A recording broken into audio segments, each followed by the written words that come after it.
Oh, hey, I'm trying to understand why this hand does not go through this hand, or why can't you walk through walls?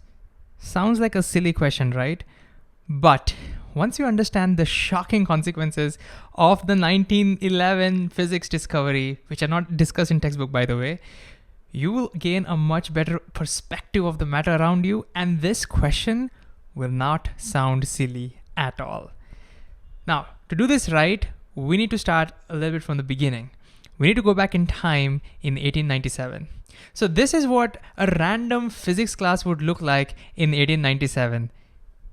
So as I was saying, students, atoms are the most fundamental particles in this universe. There's nothing smaller than the atoms. You cannot divide the atoms. Atoms means indivisible. So write that down. Atoms cannot be further divided. This just in. J.J. Thomson has discovered brand new negatively charged particles at least 1,000 times smaller than the atom. We are calling it the electron. We believe all atoms have electrons in them. Exciting times ahead. So as I was saying, atoms are not the most fundamental particles in this universe. That's right. The discovery of electron by J.J. Thomson changed everything. It opened up a completely new branch of research, that is figuring out what's inside the atom. You see, we already knew that atoms are neutral, right? But now we discovered that it has electrons, which are negatively charged particles, inside of it. This also means there must be some kind of a positively charged thing inside it as well. And they must be arranged in such a way that all their forces must cancel out because they all attract and repel. And they must be arranged in such a way that it should remain stable. And so the big question was, what does that arrangement look like? What does the atomic structure look like? After the discovery of electrons, a lot of people were taking a crack at it. And after a few years, Thomson came up with an idea and gave us the very first atomic model. How? Let's go back in time. Oh my God, what a boring Christmas party. Why did I say yes to this? Should I just stayed home and worked on my atomic model? Oh my God. Enjoying the party, Mr. Thomson? Oh, yes. Very nice, wonderful party. That's exactly what I was thinking about, yeah. And how do you like the pudding? Oh, the pudding. Oh, that's incredible. Yes. And even the plums inside that pudding. Oh, that is... Now, I'm not sure if that story is true. It would be so cool if it was. But what did Thomson find out? What was the idea that he got? Well, he looked at the pudding, and just like the pudding, he said that maybe the atom is made of some kind of a gas of positive charge that completely fills the atom up. Just like like the pudding part of that cake. And if we just had this gas of positive charge, because positive and positive would repel, then that gas would tend to expand because positive repels from each other. But what keeps it from expanding? The electrons. Just like the plums in the pudding, the electrons are placed inside the pudding of the positive charge, and the forces of the electrons and the positive charge all balance in such a way the atom stays stable. This was the plum pudding model given by J.J. Thomson. Thomson was killing it. First, the discovery of the electron. Now, the very first atomic model, the plum pudding model. But like with any model, it needs experimental evidence, which means we had to test the plum pudding model. Who is going to test the plum pudding model? This brings us to the star of this video. Any guesses? It's one of Thomson's students himself. That's right. Ernest Rutherford. Rutherford took up the task of testing the plum pudding model. But how do you do that? How do you test what's inside an atom? Like, how does humanity come up with these things? Thomson's idea was quite straightforward, actually. Thomson said, well, if the entire atom is made of positive charge and there are electrons inside of it, then he started wondering what would happen if you were to sort of like throw a positive charge at it, another positive charge at it. Imagine a positive charge atomic size bullet at it. Thomson argued that since there is equal amount of positive and negative charge, this particular thing would not experience any force. It wouldn't experience any force when it's outside. And as a result, it'll go straight in, and inside as well, it wouldn't experience any force because there's positive and negative charges everywhere. And so that means if I threw a positively charged bullet straight at an atom, it should go straight through. This was the model, this was the idea that Rutherford had. And so Rutherford's idea was, if I can somehow shoot positively charged bullets at atoms, and if they go through, if I can see that they're going straight through, then I'm done. That is a good test for the plum pudding model. But the question was, how do you do that? This is great in theory, but how exactly do you do this? A few challenges. The first challenge is, how do you set your target atom? Like, how do you make sure that you have one atom target? Because most of the stuff that we have is made of billions of atoms. Well, Rutherford's answer was very simple. Let's take a metal, because metals are very malleable. You can make very, very thin sheets out of it. Let's just hammer it and make things as thin as possible. And therefore, he actually asked one of his friends to make him a super thin gold foil for him. Gold is one of the most malleable materials on the planet. And so his friend made a gold foil, which apparently was few hundred atoms thick. A few hundred atoms. That's super, super thin for that time at least. And so, yes, we don't have one atom, we'll have hundreds of atoms, but that's still fine. The idea is that if they don't exert any force, the positive charged bullet should just go through. Maybe because there are hundreds of atoms, it might have some small deviations, but that's still okay. But mostly it should go just straight through. That's the whole idea behind the plum pudding model. Okay, we have one challenge done. We have the gold foil. The next challenge was, how do we detect that the particles have gone straight through or not? How do we detect the path? Well, for that, Rutherford's idea was to construct an apparatus like this, where you have this is the thin gold foil, you're looking at it from the top now, and the whole thing was like a stadium. You have like a stadium boundary over there, and it was coated with some kind of a chemical. I forget what that chemical is. I think it's zinc sulfide or something. The property of that chemical is, when a positive charge positive charges goes and hits it, at that particular spot, you would get a glow. So for example, if you see a glow somewhere over here, that means that that particular bullet, if it's shot from here, it must have gone through like this and landed over there. On the other hand, if you see a glow somewhere over here, then we can see that if it was shot from here, it must have hit over here, it must have gone like this. So you can sort of think about the path over there. So that was done. That was that. But the last question we might have on Rutherford is, where do we get positively charged atomic bullets?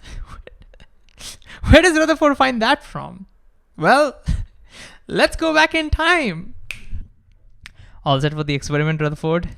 Yeah, I have everything ready except for, where am I supposed to find a positively charged atomic size bullet? It's 1909. There's no technology over here. I don't know why I even signed up for this. Oh my god. Wait. Why is Curie calling me? Hey Curie. What's up? Hey Rutherford, just wanted to call you to congratulate you again for your Nobel Prize Thank you. in chemistry Thank last you. year. You know, the one where you worked on the alpha particles, which are like positively charged bullets coming out of radioactive substances. Curie, I gotta call you back. That's right. Rutherford had already gotten a Nobel Prize the previous year in chemistry for his groundbreaking work on radioactivity. In fact, he did a lot of research in figuring out what the alpha particles were, and he had figured out that the alpha particles are positively charged bullets. Today we know that alpha particles are basically helium nuclei, and beta particles are actually electrons, and gamma is basically photons.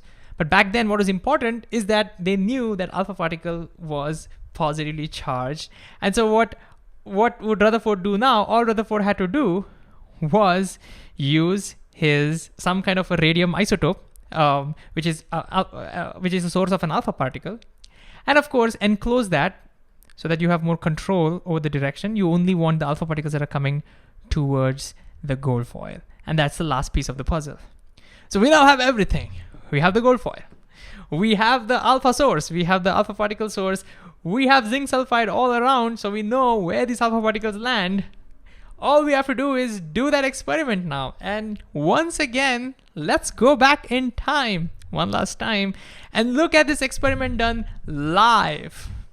All right, folks, are we all ready? We have everything set up. We also have our predictions. Everything is supposed to go straight through.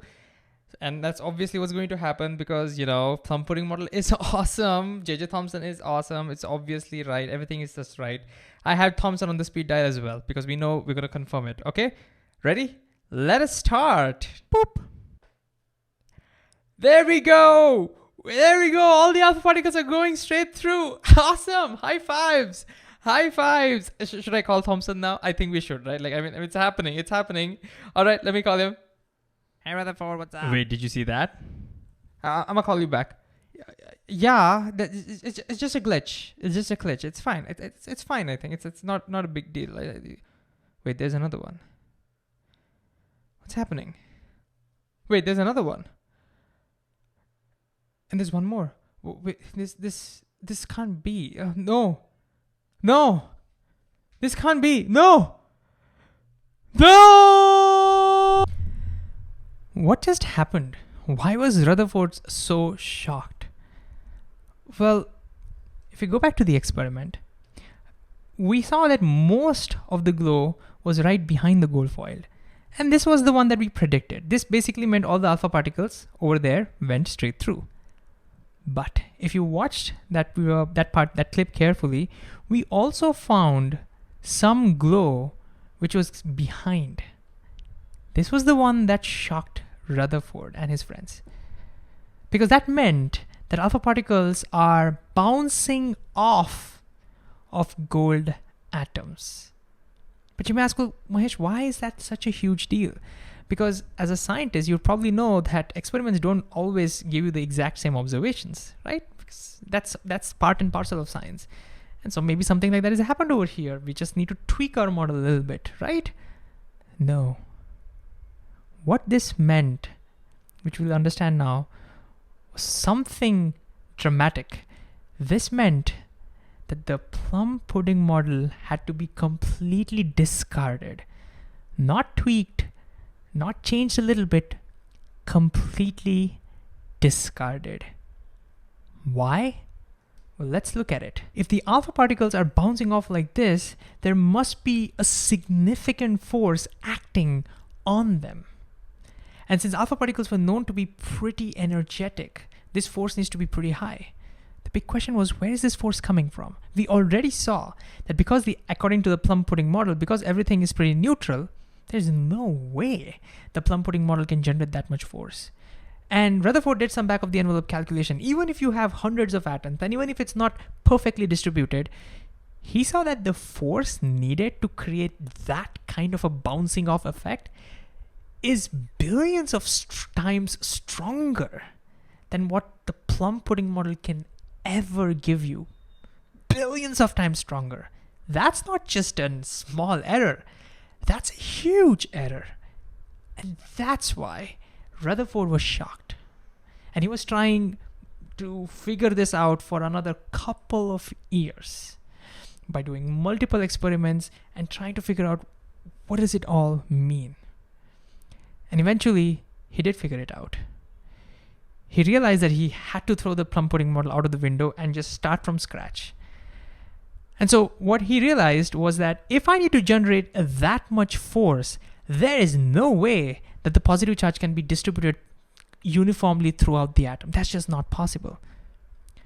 So he realized the only way that the alpha particles can get that much force was if the positive charge is not distributed throughout the atom, but if it was concentrated in a very tiny space at the center of the atom.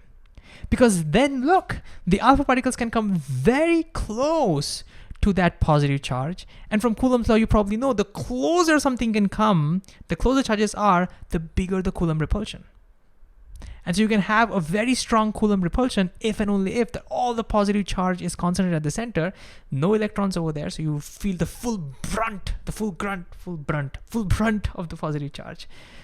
And therefore, he said that all the positive charge must be concentrated at the center, and he called it the atomic nucleus, which you're probably familiar with. And what about the electrons? Well, you probably know how the story goes now. He compared with our planetary model. He realized that just like how the sun pulls all the sun pulls all the, what do you call that, planets. Sun pulls all the planets and makes it go around it. Similarly, this positive charge will pull all the electrons and make them go around it, and the planetary model was born. And this perfectly fit the data.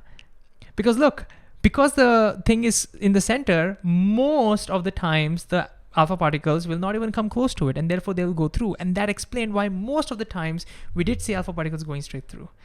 And then sometimes, about 1 in 20,000, we found that the alpha particles were scattered by a very large angle. And so this alpha scattering experiment, as we call it today, is the one that led to the 1911 discovery of the planetary model and the atomic nucleus. So the plum pudding model was discarded, poor Thomson, and the planetary model was born. The student had become the master. But now comes the shocking consequence part. It was not a clickbait. What is the shocking consequence of this that is not discussed in our textbooks, and how is it related to what I initially talked about at the beginning of the video? Well, Rutherford was able to do a back of the envelope calculation based on just Coulomb's law, how small this nucleus needs to be. And you can see that, right? If the nucleus is too big, it'll not be able to come very close, and you'll not be able to generate the force. So just by looking at how much force he got, he was able to figure this out. And his back of the envelope calculation showed that the nucleus needs to be at least 100,000 times smaller than the atom. And why was this so shocking, you ask? Well, first of all, my brain cannot understand these large numbers. 100,000 is too big for me. So what we'll do is we'll scale it up. Imagine the atomic nucleus is the size of a grain of sand. By that scale, what would the atom look like? What would the atom be? Just pause and think about it. Would it be a lemon? Would it be a basketball? It would be a freaking cricket stadium. That's how small the atomic nucleus is. The entire cricket stadium, if you consider it to be the atom, the nucleus is a grain of sand. And we already saw that electrons are incredibly tiny, incredibly massless particles. They have mass, but they're very light particles. This means all the mass of the atom is mostly in the positive charge. And now all the mass of the atom is concentrated in that tiny space, making the rest of the atom empty. Think about how empty that atom is. If you actually put it to numbers, you will find our atom is 99.99999999999% empty. All atoms are this much empty. And we're made of atoms, which means I am this much empty. You are that much empty. Everything that you look around you is just empty space. This also means our brains are empty. And now that makes me wonder, why doesn't this empty hand go through this empty hand? Isn't that a valid question now? Why can't we walk through walls?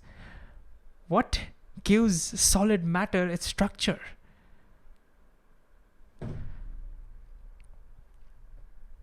So what's the answer to this? Well, patience. I promised you by the end of the video, I'll give you a brand new perspective, and I've done that. Hopefully.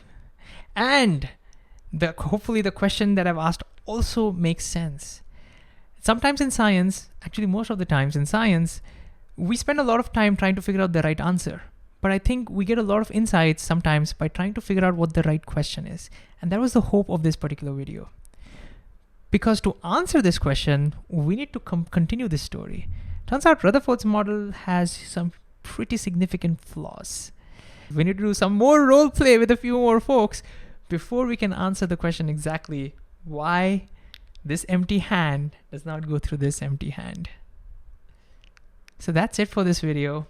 I hope I was able to give you a brand new perspective. I tried to do something creative, and yeah, I just want to know, how did you feel about this? Should I be making more stuff on quantum and relativity and all of it? I love using high school physics to explain all of this. So if you really enjoy all of this stuff, please let me know in the comment section. I will see you soon. Bye.